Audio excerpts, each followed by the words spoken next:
You're sitting in a doctor's office, everything feels normal, and then you read that one word that makes you stop.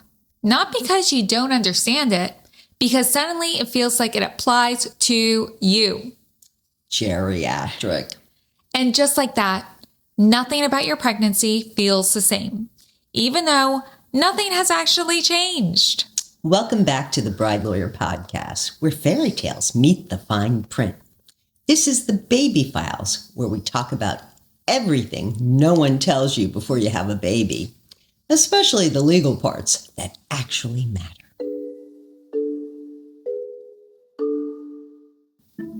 We had a client. We'll call her Rachel. She's sitting in her OBGYN's office, and the place feels older than she ever noticed before. Floral chairs, worn carpet, a stack of outdated magazines, and she's early, so she's sitting there knitting. A new hobby, by the way. She told us she picked it up recently because apparently grandma hobbies are trending now. She was thinking about taking up needlepoint next.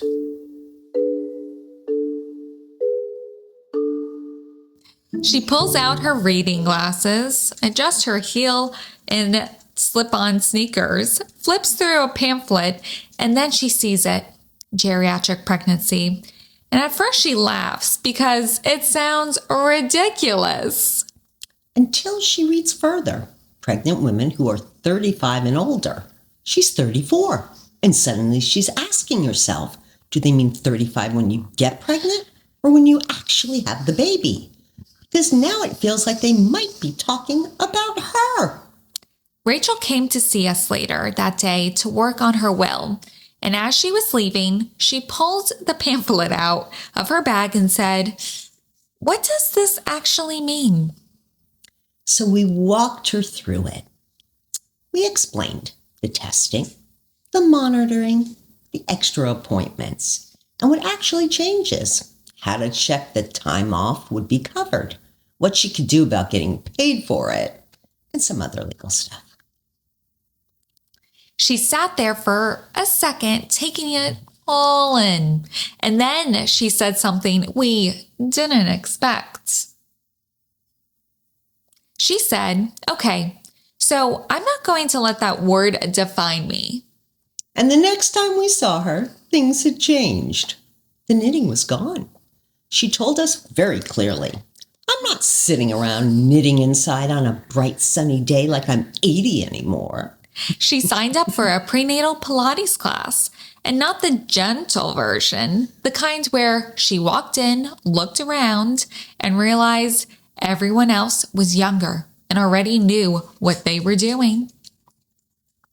She bought actual workout clothes, matching sets, the whole thing, and said, "If I'm doing this, I'm gonna look good." She started walking every morning before work, not casually, but with a purpose. Headphones in, blasting a top Spotify list, moving like she had somewhere to be. And more importantly, she leaned into understanding what was happening. She knew what tests she was getting, why she was getting them, and what the results actually meant.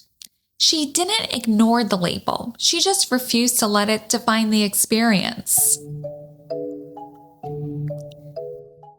Because at its core, what doctors call advanced maternal age or geriatric pregnancy really means one thing. It means more testing and closer monitoring. You'll hear terms like NIPT, NT scans, CVS, amniocentesis, FMLA, disability insurance, and it can feel like a completely different language. So let's break them down. NIPT stands for non-invasive prenatal testing.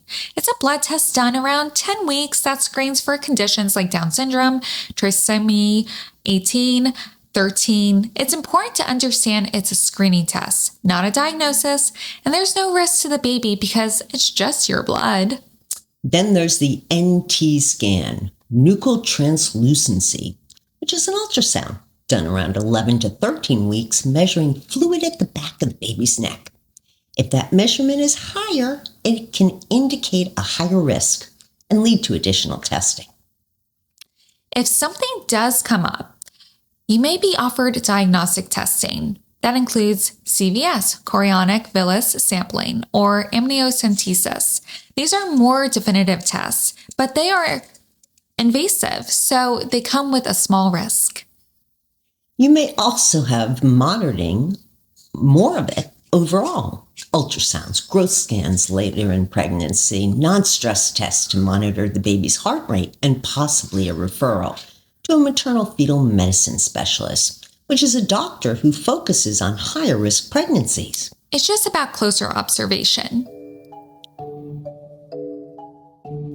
The extra appointments and testing mean two questions really matter. Can you take the time off, and how do you get paid for it? First, can you take the time off? If you qualify for FMLA, the Family and Medical Leave Act, you can take time off for prenatal appointments, and your job is protected while you do. If you don't qualify for FMLA, in a state like New Jersey, your employer still has to allow time off for medically necessary prenatal care. They can't fire you or penalize you just for being pregnant or going to those appointments. That's what pregnancy discrimination protection means. Second, how do you get paid for that time? Most of the time, you don't. FMLA is unpaid, and routine appointments are usually unpaid unless you use PTO or your employer offers paid leave. State benefits like temporary disability insurance don't usually cover regular appointments. They start when you're medically unable to work, closer to delivery or after. So bottom line, you can usually take the time. Your job may be protected, but you should not assume you're getting paid for those appointments.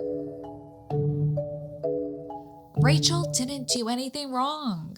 She just thought that the word meant something about who she was, when it really meant something about how her pregnancy would be monitored. It's not a label about you. It's a category for your care. And the next time she sat in the same waiting room, it didn't feel the same. Same chairs, same magazines, but she wasn't looking at it like something was happening to her. She knew what every appointment was for, what questions to ask, and what came next. And she wasn't knitting. She was answering emails, texting her Pilates instructor, and telling someone else in the waiting room, it's not as scary as it sounds.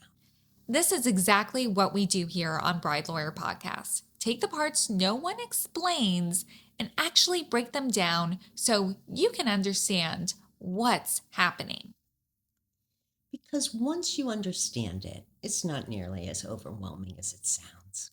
And if you want a deeper dive into all of this, the testing, the timing, what it really means, we walk you through it step by step in our new book. I Want to Have a Baby. What do I do now? Next time, the princess who planned everything except this. The nursery, the photos, the perfect timeline. And the part she didn't actually plan for that really mattered. This is the BrideLawyer Podcast, where fairy tales meet the fine print. We are BrideLawyer, your lawyers for life.